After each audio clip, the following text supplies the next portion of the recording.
இப்போது புதிய அறிமுகம் ஆச்சி ஹோட்டல் சாம்பார் 50 கிராம் ரூபாய் 20 மட்டுமே. ஹாலிடேஸ்னாலே அது நம்ம ஜிடி ஹாலிடேஸ் தான். GT holidays, South India's #1 travel brand.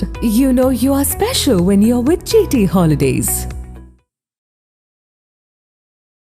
மன்னராட்சிக்கு 2026 முடிவு கட்டுவோம் அப்படின்னு ஆதவர்ஜுன் சொன்னதுக்கு உதயநிதி சொல்றாரு, மக்களால் தான் தேர்ந்தெடுக்கப்பட்டிருக்கோம், இது கூட அந்த ஆளுக்கு தெரியல அப்படின்னு உதயநிதி ரியாக்ட் பண்ணிருக்கிறார்.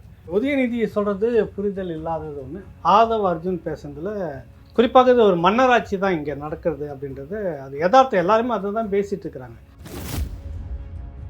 உதயநிதிக்கு இருக்கக்கூடிய அந்த தகுதி துரைமுருகனுக்கு இருக்கா இல்லையா, பொன்முடிக்கு இருக்கா இல்லையா, நேருக்கு இருக்குதா இல்லையா, வேலுக்கு இருக்குதா இல்லையா, நூற்றுக்கணக்கான உதயநிதிகள் அந்த கட்சிக்குள்ளாரே இருக்கிறாங்க. அவங்களுக்கெல்லாம் போய் சேராத அந்த அதிகாரத்தை உனக்கு மட்டும் வருதுன்னா அப்புறம் மன்னராட்சி இல்லையா? அதுதான் ஆதவ் அர்ஜுன் கேட்குறாரு. கேட்டாக்கா அதுக்கு பதில் இல்லை. மக்கள் எந்த மக்கள் உன்னை தேர்ந்தெடுத்தாங்க? பிறப்பின் அடிப்படையில் தானே அது. அவங்க யாருமே கருணாநிதிக்கு பேரனாகவும் ஐயா ஸ்டாலினுக்கு மகனாகவும் இல்லை. அதான காரணம். அதைத்தான் ஆதவ் அர்ஜுன் சொல்கிறாரு. இது சமூக நீதி பேசி வந்த கட்சியில் இந்த மாதிரி இருக்கக்கூடாது, இதுக்கு பேர் மன்னராட்சி, இதுக்கு பேர் குடும்ப ஆட்சி அப்படின்னு சொல்கிறாரு. கரெக்டுங்களா? என்ன தப்பு? அது என்ன உங்களுக்கு தப்பு வந்துச்சு? ஏன் அதுக்கு கட்சி விட்டு நீக்கணும்? நீக்கினீங்கன்னா பெரும் சேதாரத்தை நீங்கள் சந்திப்பீர்கள். ஆதவ் அர்ஜுன் திருமாவை இழிவுபடுத்தி விட்டார் அப்படிங்கிறார். திராவிட கூட்டத்தை விட திருமாவளவனை கொச்சைப்படுத்தியது, அவமானப்படுத்தியது, இழிவுபடுத்தியது, கொத்தடிமையாக நடத்துனது உலகத்தில் வேறு யாருமே இருக்க மாட்டாங்க. நான் சொல்கிறேன், என்ன இழிவுபடுத்திட்டார் ஆதவ் அர்ஜுன்? அதிகாரத்தில் பங்கு, ஆட்சியில் பங்குன்றது இழிவா? இப்போ இந்த பேச்சு பேசினதுக்கு பிறகு ஆதவ் அர்ஜுனை கட்சியிலேருந்து நீக்கணும் அப்படின்னு அவங்க கட்சியில் இருக்கக்கூடிய நிறைய குரல்கள் வெளிப்படையாகவே இருந்துச்சுன்னு. எந்த கட்சியில இருந்துன்னு சொல்றீங்க? விடுதலை சிறுத்தைகள், திமுகவுடைய கிளை கழகத்திலிருந்து. இல்லை, யாரெல்லாம் சொல்கிறாங்க சொல்லுங்க. திமுகவில் பெரும் லாபத்தை அடைந்தவர்கள் மட்டும்தான் பேசக்கூடிய வார்த்தை. நீயும் வாயை திறந்து பேச மாட்டேங்கிற. எங்கிருந்தோ ஒருத்தன் குரல் கொடுக்குறான். உங்களுக்கு அடுத்த ஜெனரேஷன் நீங்கள் கொண்டுட்டு வரீங்க கட்சியில், அவன் இருக்க மாட்டான். நீங்கள் அவரை நீக்கினீங்கன்னா ஒரு பெரும் பகுதி உடைப்பு ஏற்படும். அங்கேருந்து கட்டாயம் நாங்கள் பேசாமல் விஜய்கிட்டே போயிடுறோன்னு போயிடுவோம். இதான சேகர் பாபு விஜய் என்ன சொல்றாருன்னா, விஜய் ஒரு தற்கொலை. அந்த தற்கொலைலாம் எங்களை பற்றி பேசுதா? நாங்கள் 200 தொகுதி இருமாப்போடு இருக்கோம்னு விஜய் சொல்றாரு இல்லையா? நாங்கள் 200 இல்லை 234 தொகுதியில் ஜெயிப்போம். நாங்கள் நீங்கள் வேணா பாருங்க. இருந்துகிட்டு இப்போ பாருங்களேன், விக்கிரவாண்டி போங்களேன், பார்த்தீங்கல்ல. 2026 திமுகவுடைய கூட்டணி கணக்கு மைனஸ் ஆகும். மக்கள் அதை மைனஸ் ஆக்குவாங்க. நீங்க வேணா பாருங்க. 100க்கு 100 நடக்கும். விஜய் சொல்றாரு 100க்கு 100 நடக்கும். உண்மையிலே நடக்கும். ஆதர் நேயர்களுக்கு அன்பு வணக்கம். இன்றைய சிறப்பு நேர்காணலில் நம்முடன் இணைந்திருக்கிறார் மூத்த பத்திரிகையாளர் பாயகிலிவன் அவர்கள். வணக்கம் சார். வணக்கம் வினோத். வணக்கம் சார். ஒரு அரசியல் களத்துல மிகப்பெரிய ஒரு பரபரப்பு, குறிப்பா விஜய் அவர்கள் அப்புறம் ஆதவ் அர்ஜுன் பேசி அந்த விழால திமுகவை அட்டாக் பண்ணி பேசிக்கிறாங்க. அதில் நம்ம படிப்படியாகவே கேள்வியில் கேட்கலாம் அப்படின்ட்டு. அதில் முதற்கட்டமா இந்த விவகாரங்களுக்கு ரியாக்ட் பண்ணியிருக்காரு உதயநிதி. மன்னராட்சிக்கு 2026 முடிவு கட்டுவோம் அப்படின்னு ஆதவ் அர்ஜுன் சொன்னதுக்கு உதயநிதி சொல்றாரு, மக்களால் தான் தேர்ந்தெடுக்கப்பட்டிருக்கோம், இது கூட அந்த ஆளுக்கு தெரியல அப்படின்னு உதயநிதி ரியாக்ட் பண்ணிருக்கிறார். ஆதவ் அர்ஜுனோட குற்றச்சாட்டு, உதயநிதி ரியாக்ஷன் எப்படி பாக்குறீங்க? இல்லை, அது உதயநிதி சொல்கிறது புரிதல் இல்லாதது ஒன்று. ஆதவ் அர்ஜுன் பேசுனதில் வெகுஜன மக்களுக்கு ஒரு நியாயம் இருப்பதாக எல்லாருமே பேசிட்டு இருக்கிறாங்க. குறிப்பாக இது ஒரு மன்னராட்சி தான் இங்கே நடக்கிறது அப்படின்றது அது யதார்த்தம். எல்லாருமே அதை தான் பேசிகிட்டு இருக்கிறாங்க. நேரடியாக உங்களுக்கு அப்படின்ற மாதிரி வாக்கு போட்டு வந்ததில்லை. ஒரு சட்டமன்ற உறுப்பினருக்கும் இந்த கட்சி சார்பாக போடுறாங்க. நீங்கள் எப்போவுமே தனித்து நின்று மெஜாரிட்டின்னு வந்ததில்லை. உங்களுக்குன்னு இருக்கிறது மிக குறைந்த ஒரு வாக்கு சதவீதம். எல்லோரும் ஒன்றாக கூட்டிக்கிட்டு நம்ம ஒன்றாக இருந்து ஒரு பொது நோக்கத்துக்காக ஒரு கூட்டணியிலேருந்து நம்ம வெற்றி பெறுவோம்னு சொல்கிறப்ப மந்திரி பதவியை பகிர்ந்துக்க வேண்டும் தானே அப்படின்ற கேள்வி எல்லாருக்கும் இருக்கக்கூடிய யதார்த்தம். நம்ம பலமுறை இதிலே இதிலே பேசியிருக்கிறோம். ஆதரனிலே டெல்லியில் நீங்கள் இருந்தப்போ மட்டும் இத்தனை முறை இருந்தப்போ கூட்டணி வச்சுக்கிட்டு அங்கே நீங்கள் அதிகாரத்தை வாங்குறப்ப அங்கே கற்றுக்கொண்ட அந்த பாடம், சமூக நீதி இல்லாத அந்த மத்தியில் இருக்கக்கூடிய அந்த பாடத்தை நீங்கள் இன்ன வரைக்கும் சமூக நீதி பேசிட்டு செய்யாமல் இருக்கிறீங்களேன்றது தான் அவருடைய கேள்வியினுடைய தாக்கம். இன்னொரு அதிக பெரும்பான்மை இருக்கக்கூடிய அந்த சமூகம் வன்னியர் சமூகமும் பறையர் சமூகமும் முதன்மையானதுன்றப்ப அவங்களுக்கு உண்டான அந்த அங்கீகாரம், அந்த இடம் இருக்கிறதா என்பதனுடைய மறைபொருள் தான் ஆதவ் அர்ஜுன் கேட்குற அந்த விஷயம். இவ்வளோ பெரிய இந்த சமூகம் பிறப்பால் மட்டுமே இது ஒன்று கீழவே இருக்குது. பிறப்பால் மட்டுமே ஒருத்தர் முதல்வர் ஆகணும் ஆகக்கூடாதுன்றது அநீதி அப்படின்னு சொல்லுவார். ஆனால் அம்பேத்கர் சொல்லக்கூடிய அந்த விடயங்கள் தான் இருக்குது. அம்பேத்கரை தாங்கி பிடிப்பது நாங்கள் தான், பெரியார் தான், 2 பேரும் சேர்ந்து தான் அப்படின்னு சொல்லக்கூடிய திராவிடம் அப்படின்றது ஒன்று இருக்குது. அப்போ நீங்கள் பேச்சிலேயே மட்டுமே இருந்துட்டு இருக்கிறீங்க, நடைமுறையில் இல்லை அப்படின்றத இத்தனை வருடனுடைய இந்த ஆழ்ந்த உறக்கம் இருக்குல்ல, அது ஓங்கி தலையில் அடித்த மாதிரி எழுப்பி விட்டுருக்கிறாரு. இப்போ இந்த குரலை பட்டி தொட்டி எல்லாம் இப்போ பேசப்படுது. சாமானிய மக்கள் கூட பேசுகிறாங்க, ஆமாம் எங்கள் உழைப்பை வாங்கிட்டு அதுக்கேற்ற ஊதியத்தை நீ கொடுக்கணுமா இல்லையா, கேட்குறோம்ல. இப்போ அதுக்கான அதிகாரம் எங்களுக்கு உங்கள் கூட்டணியில் என்னன்றதுக்கு இது வந்து ஆதவ அர்ஜுன் எழுப்பியிருக்கிற ஒரு பேர் அலை அப்படின்னு நம்ம சொல்லலாம். அது கட்சிக்குள்ளே இருக்கிற இளைஞர்களுக்கு முழுக்க முழுக்க அது பெரிய வரவேற்பு இருக்குது. நான் எனக்கு கேட்டுக்கிட்ட வரைக்கும், நான் விசாரித்த வரைக்கும் கேட்கறதுல வந்து நான் அதை அண்ணன் கேட்கணும், அவர் கேட்க முடியல. இவர் பேசுகிறாரு, விட்டுட்டு கட்சியை நடத்திட்டு இருந்தால் தான் அவருக்கு நல்லதே ஒழிய அதுக்கு போய் டிஸ்டர்ப் பண்ணுற மாதிரி தான் என்னுடைய சிக்கல் வேறையாக போகும். அது அப்புறம் பேசுவோம் நீங்கள் கேட்குற கேள்விக்கு. இங்கே ஆதவ அர்ஜுன் முழுக்க முழுக்க பேசுனது எல்லா மாநிலங்களிலும், வடக்கு இருக்கக்கூடிய பல மாநிலங்களில் இந்த சமூகத்திலேருந்து ஒரு பெரிய ஆதிக்க எண்ணத்தில் வந்து முதலமைச்சராக உட்காந்துட்டு போனதெல்லாம் நம்ம பட்டியல் வரலாறு பார்க்குறப்ப ஏங்க சாத்தியம் இல்லை, எது தடுக்குது? அப்போ இல்லாத ஒன்றை பேசி அரசியல் செய்துக்கிட்டு இருந்த திராவிடம்ன்றது ஒரு மாயை, இதை உடைக்கணுன்ற ஒரு நோக்கம், அதை நோக்கி இருக்கக்கூடிய ஒரு அரசியல். இந்த திராவிடன்ற பேர் இது வந்து ஒரு பெரிய இந்துத்துவாவுக்கு எதிரானது, இதுதான் இருக்கக்கூடிய சமூகம், இதுன்னு ஒரு பெரிய பூச்சாண்டி காட்டிக்கிட்டு இன்னமும் அந்த குடும்பம் அதிகாரத்தில் உட்கார்ந்து இருப்பது எப்படி சரி அப்படின்றது கேள்வி இருக்குது. இதை யாருமே ஏற்க முடியாது அப்படின்னு. இப்போ இது வந்து இந்த பக்கம் வரும். உதயநிதி சொல்கிறாரு, மக்களால் தேர்ந்தெடுக்கப்பட்டு அது கூட தெரியல, அந்த ஒன்று கோவப்பட்ட அந்த வார்த்தையை சொல்கிறாரு. அது கட்டும் கோபத்தை காக்கிறாரு. அதுக்கு நேரடியாக பதில் சொல்ல தெரியாத போது ஒன்று கோபப்படணும், அவதூறை வாரி இறைக்கணும். அவதூறில் ஒரு விதமாகவும் இருக்குது. சினிமா செய்தியெல்லாம் நான் பார்க்கறது இல்லைன்னு விளையாட்டு செய்தியாக எதோ சொன்னார். அதை பார்க்கறது இல்லை அப்படின்னு சொல்லிட்டு, சினிமா செய்திகள்லாம் அவ்வளோ இலக்காரமாக உங்களுக்கு, நீ அங்கேருந்து தானே வந்தீங்க, அப்போ அதை கொச்சப்படுத்துறது ஒரு தப்பு. சினிமா செய்திகள்லாம் அது ஒரு இலக்காரமாக உங்களுக்கு, இன்றைக்கி அதான் முதன்மையாக ஓடிட்டு இருக்கு. அதில் பார்த்து தான் இன்றைக்கி முதல்வராக கொண்டுட்டு வராங்க. உங்களுக்கான அங்கீகாரமே அங்கேருந்து தான் வருது. ரெண்டாவது அங்கீகாரம் இந்த முதலமைச்சருடைய மகன்ன்றது. இங்கே எல்லோரும் வந்து அந்த கட்சிக்கு தான் ஓட்டு போட்டிருக்காங்க, கட்சி வேட்பாளருக்கு போட்டிருக்காங்க. இவங்க தேர்ந்தெடுத்தது தான் முதலமைச்சர் பதவி.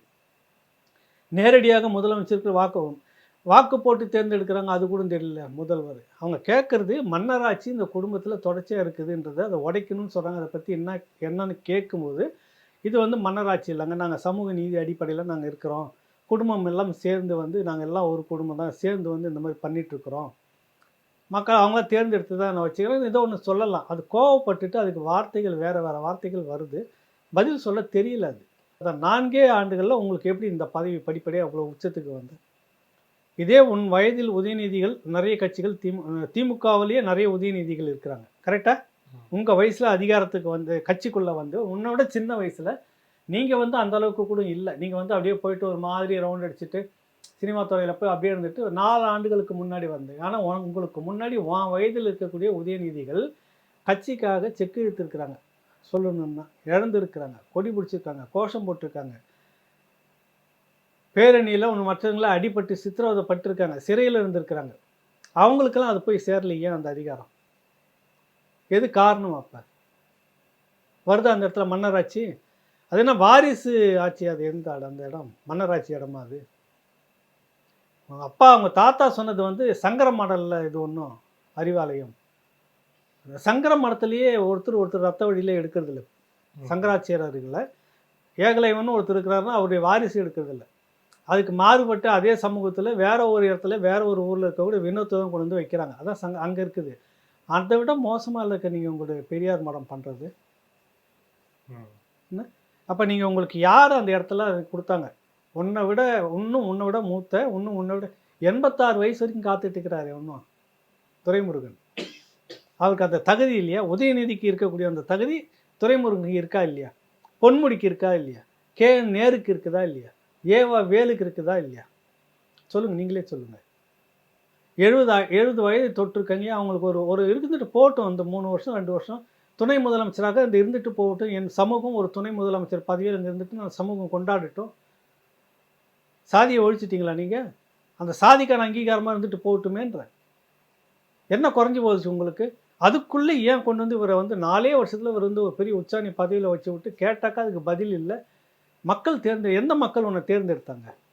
இல்லை, அதுதான் சட்டமன்ற உறுப்பினராக மக்களால் பெரும்பான்மையாக ஒரு தொகுதி மக்கள் உன்னை அந்த தொகுதிக்காக தான் தேர்ந்தெடுக்காங்க. நாட்டு முழுக்க வந்து இந்த ஒட்டுமொத்த 234 தொகுதிக்கும் சேர்ந்த ஒரு இந்த தமிழ்நாட்டுக்கு துணை முதல்வர்னு உங்களுக்கு ஓட்டு போட்டு யாரும் தேர்ந்தெடுக்குது? புரியுதில்ல? நான் திரும்ப திரும்ப அதை தான் சொல்கிறேன். உனக்கு மட்டும் எப்படி சீட்டு கிடைச்சிது, உனக்கு மட்டும் எப்படி திரும்ப இளைஞரணி தலைவர் பதவி கிடைக்குது, உனக்கு மட்டும் எப்படி மந்திரி பதவி கிடைக்குது, உங்களுக்கு மட்டும் எப்படி உடனே துணை முதலமைச்சர் பதவி கிடைக்குது. நூற்றுக்கணக்கான உதயநிதிகள் அந்த கட்சிக்குள்ளாரே இருக்கிறாங்க. தியாகம் பண்ண இளைஞர்கள் உன்னுடைய சக வயதை ஒட்டியவர்களே இருக்கிறாங்க. அவங்களுக்கெல்லாம் போய் சேராத அந்த அதிகாரத்தை வந்து உனக்கு மட்டும் வருதுன்னா அப்புறம் மன்னராட்சி இல்லையா? தான் ஆதவ அர்ஜுன் கேட்குறாரு. பொதுவெளியில் இன்றைக்கி நாடு முழுக்க அதான் பேசு பொருளாக்கி தலைமையிலே அடித்து எழுப்பியிருக்கிறார். ஒரு முரட்டு தூக்குன்னு சொல்லுவீங்கள்ல, ஒரு முரட்டு பிடிவாதம்னு சொல்லுவீங்கள்ல, ஒரு முரட்டு சித்தாந்தன்னு சொல்லுவீங்கள்ல, நீர்த்து போனதை வந்து ஒன்றும் உயிராக இருக்குன்னு சொல்லிட்டு இருக்கீங்களே, செத்து போன எருமாட்டை வச்சுக்கிட்டு அதுதான் அந்த திராவிடம், அதுதான் அந்த திராவிடம், அந்த திராவிடத்தினுடைய இது இப்படியெல்லாம் ஒரு மன்னராட்சி பகிரங்கமாக நடந்துட்டு இருக்கிறீங்க. அவருக்கு என்ன சித்தாந்தம்? பெரியார் இருந்திருந்தால் இன்றைக்கி உங்களுக்கு இந்த கேள்வி தான் கேட்பார். மீண்டும் வந்து 49லேருந்து 67 வரைக்கும் பெரியார் நீங்களும் பேசிக்கிட்ட மாதிரி இந்த காலகட்டத்தில் நிச்சயமாக உங்களை விமர்சனம் பண்ணியிருப்பார். பெரியார் உங்களை கீழ்ச்சி தொங்கி இருப்பார். அட முட்டா பையன்களை, நீங்களே உக்காந்துட்டு இருந்தால் எப்படா ஒரு குடும்பமே, இங்கே எல்லாம் தாண்டா இருக்கணும், இதுக்கு பேராக சமூக நீதி, இதுக்காக நான் பேசுகிறேன், இதுக்காக நான் பாடுபட்டேன்னு அவர் கேட்டிருப்பார். நீங்கள் பதிலுக்கு வந்து என்ன பெருசு அப்படின்னு திரும்ப அவர் கல்யாணத்தை எடுத்து போட்டு நீங்கள் அவர் கொச்சப்படுத்தின்னு உட்காந்துருப்பீங்க. இதான் இங்கே நடந்துக்கிட்டு இருக்கோம். ஏதாவது தீர்வு உங்களால் சொல்ல முடியுதா? எதுக்கு இந்த சித்தாந்தம் நீங்கள் சொல்லிட்டு இருக்கீங்க? யாரை ஏமாத்துறீங்க? ஒன்றும் ஊருக்கு உள்ள புலி வருதுன்னு சொல்லி எல்லாம் ஒன்றா சேர்ந்துக்கிட்டு ஒருத்தர் உட்காந்து ராஜாவுக்கு மொத்தமாக கொழுத்து தீனியாக போட்டு அவர் தான் அடித்து புலியை விரட்டுவார்னு சொல்லிட்டு இருக்கிறார்ல. கடைசி வரைக்கும் புலி வந்து இல்லை, புலி இவங்களுக்குள்ளவே தான் இருக்குது. இந்துத்துவா இவங்களுக்குள்ளே தான் பூந்து இருக்குது, வேறு யாருக்குள்ளேயும் பூந்தில்லை. இந்துத்துவா இவர்களுக்குள்ளாவே பூந்து இருக்குது. அம்பானி அதானி முதலாளித்துவம் இவங்களுக்குள்ளே தான் பூந்து இருக்குது. உங்கள் வீட்டுக்கும் எங்கள் வீட்டுக்கும் இந்த நாட்டுக்கு ஒன்றும் பூந்து வரல, அவங்கக்கிட்ட தான் பூந்து இருக்குது. நீ யாரை ஏமாத்துறதுக்காக இதெல்லாம் சொல்லிவிட்டு நாங்கள் எதிர்க்கணும் முதலமைச்சராக உட்காந்துக்கிட்டு நீ இப்போ வாரிசை கொண்டு வர, அதுக்கு அடுத்த வாரிசு இன்னொருத்தர் போய் கொண்டு வந்துடுவீங்க. கொண்டு வந்துட்டார்ல, இன்பன் இது ஒரு மேடையில் கையை வச்சு இழுத்து உள்ள நிற்க வைக்கிறீங்கல்ல. அதுதான் இந்த கேள்வி இன்னைக்கு பேசு பொருளாக இருக்குது. வரவேற்க வேண்டிய விஷயம் இது. சுபவீரபாண்டியன் அவர்கள் சொல்றாரு, இது வந்து ஆதவ அர்ஜுன் வந்து திருமாவளவன் அவர்களை இழிவுபடுத்தி விட்டார். அதாவது அம்பேத்கரை வந்து விஜய் சொல்லி தான் வந்து எல்லாருக்கும் தெரியுது அப்படின்னா, அப்போ வந்து நாங்களாம் எதுவும் பண்ணலையா? பாப்பாப்பட்டி கீரிப்பட்டி அந்த அங்கங்க வந்து தேர்தல் நடத்தியது கலைஞர் கருணாநிதி அவர்கள் தான். அப்புறம் வந்து சட்டக்கல்லூரிக்கு வந்து அம்பேத்கர் பெயரை வைத்தது வந்து கருணாநிதி அவர்கள் தான். கருணாநிதியும் தலித்தில்லை, பெரியாரும் தலித்தில்லை, பெரியார் வந்து அம்பேத்கர் தலைவர்னு சொல்றாரு. ஆதவ அர்ஜுன் திருமாவை இழிவுபடுத்தி விட்டார் அப்படிங்கிறார். உங்களை விட கேவலமாக இந்த திராவிட கூட்டத்தை விட திருமாவளவனை கொச்சைப்படுத்தியது, அவமானப்படுத்தியது, இழிவுபடுத்தியது, கொத்தடிமையாக நடத்துனது உலகத்தில் வேறு யாருமே இருக்க மாட்டாங்க. நான் சொல்கிறேன், வேறு யாருமே கிடையாது. திமுக மட்டுமே திருமாவளவனை திரும்ப திரும்ப திரும்ப அவமானப்படுத்திக்கிட்டு இருக்கு. ஏன்னா நீ அதிகாரத்தை கொடுத்து வச்சுருக்கீங்க. எவ்வளோ உழைப்பு, எவ்வளவு சதவீதம் அந்த மக்கள், நீ என்ன அதுக்கான சமூக நீதியினுடைய கண்காணிப்பு தலைவர் தான் அவர் ஐயா சுபவீரபாண்டியன். கணக்கு எடுத்து உங்களுக்கு இத்தனை வருஷம் போஸ்டிங் போட்டிருக்காங்கல்ல, தண்டத்துக்கு ஊரெல்லாம் சுற்றிக்கிட்டு இருக்கீங்கள, எத்தனை துறையில் எத்தனை இலாக்காவில் நீங்கள் வந்து இது வரைக்கும் ஆய்வு பண்ணி கொடுத்துருங்க. வெளிப்படையாக எடுத்து போட்டு பேச ஒரு நேர்மையான மனிதராக இருந்தால், உங்கள்கிட்ட யோக்கியமும் நேர்மையும் இருந்ததுன்னா நான் பேசுகிறேன். எனக்கு ஆசான், எனக்கு குருவாக இருந்தவர், அவரை பார்த்து நான் ஒரு நாள் கற்றுக்கிட்டு இருந்தோம், இன்றைக்கும் கற்றுக்கிட்டு இருக்கிறேன். அதில் நான் மாற்றுக்கருத்தே வைக்கல. என்ன நீ பேசிட்டு இருக்கிறீங்க? உங்களுக்கு ஒரு அதிகாரம் ஒரு இடத்த கொடுத்துச்சுனாக்கா நீங்கள் பாட்டு மந்திரம் அடிச்சுக்கிட்டு இருப்பீங்களா? இந்துத்துவாவை விட மோசமான பேசிக்கிட்டு இருக்கிறீங்க. நீங்கள் என்ன பேசிட்டு இருக்கிறீங்க? என்ன இழிவுபடுத்திட்டார் ஆதவ அர்ஜுன்? அதிகாரத்தில் பங்கு, ஆட்சியில் பங்குன்றது இழிவா? ஒரு மன்னராட்சியே நடந்துக்கிட்டு இருக்குது இழிவா? அம்பேத்கரை அவர் வந்து புத்தகம் போட்டு இந்த ஒரு புத்தகம் எடுத்துன வைப்ரேஷன் என்ன? பேசு, வெளிப்படையாக பேசு. நீங்கள் என்னத்தை இது வரைக்கும் பண்ணீங்க? பெரியார் அம்பேத்கரை ஏற்றுக்கொண்டார் அப்படின்னு இந்த பேச்சு பேசாது என்ன அர்த்தம்? அது என் வீட்லேயும் தலித்து, என் வீட்லேயும் டிரைவராக இருக்கிறாரு, ஒன்றுக்கு ஒன்றா நாங்கள் இருக்கணும்னு சொல்கிற அந்த புத்தி தானே இது. நீ என்ன அவரை போயிட்டு எடுத்துன்னு வந்து இங்கே வந்து பெரியார் வச்சு கொண்டாடினாரு? வேறு வழியில் அவரை இழுத்து நீ பேசிட்டு இங்கே இருக்கிற அயோத்திதாசை பேசணும். இங்கே இருக்கிற உனக்கு பொறாமை, உனக்கு பக்கத்து வீட்டில் இருக்கிற வசதியாக படிச்சுட்டு தலித்தை கண்டா பொறாமை, இன்னொரு ஏரியாவில் இருக்கிற ஒரு தலித்தை கூப்பிட்டு வச்சுன்னு நெருக்கமாக இருக்கிற மாதிரி காட்டிக்குவாங்க. அந்த புத்தியில் அவர் பண்ணாருன்னு நான் சொல்ல வரேன். இப்போ ஏன் நீ அயோத்திதாச பண்டிதரை புறக்கணிச்ச? ரட்டமலை சீனிவாசன் சக காலத்தில் இருந்தவர் ஏன் புறக்கணிச்சிங்க? 20 வயசு முன்ன பின்ன ரட்டமலை சீனிவாசனுக்கு உங்களுக்குமே, அவருக்கு 34 வயசு முன்னாடி. நீ வந்து வாலிப விளையாட்டில் இருந்துட்டு போல அவர் ஏகப்பட்ட புரட்சியை பண்ணி உட்காந்துட்டு இருக்கிறார். அத்தனை கருத்தும் அவருது. ஒரு வார்த்தை எனக்கு தான் பேசியிருக்கீங்களா நீங்கள் யோக்கியமான மனிதர்கள்? இதை அயோத்திதாச பண்டிதர், ரட்டமலை சீனிவாசன் அவர் கொடுத்த அந்த திராவிடம், அவங்க கொடுத்த அந்த சின்னம், அவர்கள் கொடுத்த அந்த சித்தாந்தம் நாங்கள் எடுத்து பெயிண்ட் அடித்து வச்சுக்கிட்டோம் பெரியார் இந்த பேரில். உனக்கு முன்னாடி அங்கே போராடி அங்கெல்லாம் வாங்கிட்டு இருக்கிறார் அம்பேத்கர். நீ வந்து பெருசாக பேசுகிற பெரியார், அம்பேத்கரை பெரியார் தான் கொண்டு வந்தார். என்ன உனக்கு முன்னாடி இங்கெல்லாம் கொண்டு வந்து மீட்டிங் நடத்திட்டான். இந்த வரலாறுலாம் திரும்ப திரும்ப பேசக்கூடாது ஐயா. புரியுதில்ல? எங்கேயோ ஒரு மூலையில் கட்டி ஒரு வெங்காயம் மாதிரி கட்டி போட்டுருங்க பெரியாரை. தூக்கிட்டு வந்து எல்லாத்துலேயும் ஸ்டிக்கர் ஓட்டுற வேலையை வச்சுக்காதீங்க. என்ன பேசிட்டு இருக்கிறீங்க? அம்பேத்கரை கொண்டு வந்து இவர் கொண்டு வந்து தமிழ்நாட்டுக்கு அறிமுகப்படுத்தலாம், அதுக்கு முன்னாடி வரலையா? வந்தவர் என்ன சொல்லிட்டு போனார் அம்பேத்கர்? ஒரு கொள்கை இல்லை, ஒரு நோக்கம் இல்லை. போனீங்கள்ல நீங்கள், தமிழ்நாடு கேட்டு போனீங்கல்ல, பெரியாரை பார்த்தீங்கல்ல, அம்பேத்கர் இந்த டீமோட போய் பெரியாரை பார்த்தீங்கல்ல, போய் பார்த்தாரு. அவர் சொன்னார், பாகிஸ்தான் முகமது அலி ஜின்னா வந்து தனி நாடு கேட்குறப்ப ஒட்டுமொத்த மக்களும் சேர்ந்து பின்னாடி நிற்கிறாங்க. இந்திய தேசிய காங்கிரஸ் தனி நாடு, ஒட்டுமொத்த நாடு அவங்க பின்னாடி நின்று பெரிய போராட்டத்தில் இறங்கிட்டு இருக்குது. நீங்கள் வந்து திராவிட நாடுன்னு கேட்குறப்ப ஒரு 5% கூட உங்களுக்கான கட்டமைப்பு இல்லை, உங்களுக்கான இது இல்லை, நீங்கள் மட்டும்தான் பேசிட்டு இருக்கிறீங்க, போயிட்டு வாங்கன்னு நினச்சிட்டாரு. அதை வந்து எழுதுறாரு பெரியார். என்ன சொல்கிறார்? பிரிட்டிஷ் கவர்மெண்ட்டுக்கு நாங்கள் இப்படிலாம் உதவி இருந்தோம், இந்த கலகக்காரர்களுக்கு எதிராக நாங்கள் ஆதரவு. யார் கலகக்காரர்கள்? காங்கிரஸ். இந்தியா சுதந்திரத்துக்காக போராடின காங்கிரஸை நீங்கள் கலகக்காரர், அவங்களுக்கு எதிராக நாங்கள் பிரிட்டிஷ் கவர்மெண்ட்டை வந்து நாங்கள் அனுசரிச்சுக்கிட்டு இருந்தோம், இப்படிலாம் இருந்தோம். ஆனால் எங்கள் பேச்சை கேட்கல பிரிட்டிஷ் கவர்மெண்ட். வந்து அந்த கமிட்டி வந்துச்சு, கேட்டது எல்லாம் கரெக்டாக, அவர்களை போல் நீங்கள் இல்லை, அந்த கட்டமைப்பை உருவாக்குங்கன்ட்டு போயிட்டான். இதுக்கு புலம்பி எழுதுனதெல்லாம் இருக்குது. என்ன வரலாறு நீங்கள் பேசுகிறீங்க? நீங்கள் மட்டும்தான் வரலாறு பேசுவீங்க, நீங்கள் மட்டும்தான் படிச்சிருப்பீங்க, மற்றவெல்லாம் முட்டாளாக இருப்பானா? உன் லட்சணம் அந்த மாதிரி இருக்குது. இவன் வந்து பெரியார் அம்பேத்கரை வந்து பெரியார் தலைவராக கேட்டு நீ ஏற்றுக்க தானே வேணும். ஏற்றுக்கிறதுனா அவர் உன்னை வந்து இங்கே வந்து பேசுகிறப்ப, இலங்கைக்கு போயிட்டு வந்தப்போ என்ன சொன்னார், உன்னை பற்றி என்ன சொல்லிட்டு போனார்னு மூத்தவங்களாம் சில பேர் பேசியிருக்கிறாங்க பெரியாரை பற்றி. இந்த மனுஷன் வந்து ஒரு விடுதலைக்கெல்லாம் வந்து பெரிய ஒர்த்து இல்லைன்னே சொல்லிட்டு போயிருக்கிறாரு. நீங்கள் தான் பேசிட்டு இருக்கிறீங்க, எங்கள் பெரியார் இப்படி புலியாக்கும் சிங்கமாக்கும் அருவாளாக்கும் வீச்சு அருவாளாக்கும் வெட்டு அருவாளாக்கும் நீங்கள் தான் பேசுங்க. ஒரு இன்னத்துக்கு கீழிக்கல வெட்டலைங்க. பேசலாமா? வாங்க. நீங்கள் வந்து இத்தனை வருஷம் உட்காந்துட்டு இருக்கிறீங்க ஐயா, மதிப்புக்குரிய ஐயா சுப்பிரமணியன், இத்தனை வருஷம் இருக்கீங்க. சமூக நீதி கண்காணிப்பாகும் என்னென்ன துறையில் இந்த பட்டியல் சமூகத்துக்கான அநீதி இழைக்கப்பட்டிருக்கிறது, இன்னும் பிற்படுத்தப்பட்ட மக்களுக்கு என்னென்ன அநீதி இழைக்கப்பட்டிருக்குது, இன்னும் அதிகாரத்தை சுவைக்காத பட்டியல் இந்த பிற்படுத்தப்பட்ட மக்களும் மிகவும் பிற்படுத்தப்பட்ட மக்களும் இருக்கிறாங்கல்ல, இந்த எதற்கு நான் அடுத்த ஆய்வில் வந்திருக்குது. வெளிப்படையாக நீ பேச, நல்ல மனிதர் தானே, அரசுக்கு நாங்கள் அனுப்பிவிட்டோம். இது பேச்சு நீங்கள் வந்து பேசுகிறீங்க, யோக்கியமாக பேசுகிறீங்க. இவர் வந்து இழிவுபடுத்துறது திருமாவளவனை உங்களை விட, இந்த திராவிட கும்பலை விட மிக கேவலமாக இழிவுபடுத்தி. ஒன்றும் இல்லை, நீங்கள் இவ்வளோ யோக்கியவாதிகள் தானே. திருமாவளவன் அதிமுக பேரில் வந்துட்டு ஒரு வழக்கு உயர்நீதிமன்றத்தில் அரசு தரப்பு வழக்கறிஞர்கள் பெரிய உச்ச பதவி போஸ்ட் கரெக்டாக இல்லாமல் advocate general government PP crime law இப்படி எல்லாத்தையும் பிரித்து போடுவாங்க கரெக்டாக. இதில் இடஒதுக்கீடு இல்லாமல் அதிமுக தன்னிச்சையாக செயல்பட்டு கொண்டிருக்கிறது. இதற்கான சம்பளம் இருக்குல்ல, தணிக்கை செய்யப்பட்ட இந்த தமிழ்நாட்டின் நிதியிலிருந்து கொடுக்கப்படுகிறது. அப்போ தணிக்கை செய்யப்பட்ட நிதியிலிருந்து போகுதுன்றப்ப அரசனுடைய எல்லா ரூல்ஸ் அண்ட் ரெகுலேஷனும் ஃபாலோ பண்ணணும்னு உச்சநீதிமன்றம் தீர்ப்பு சொல்லியிருக்கிறது. அது எடப்பாடியாரை மீறி கொண்டிருக்கிறார் தான் திருமாவளவன் வழக்கு ஒன்று போடுறாரு கரெக்டாக.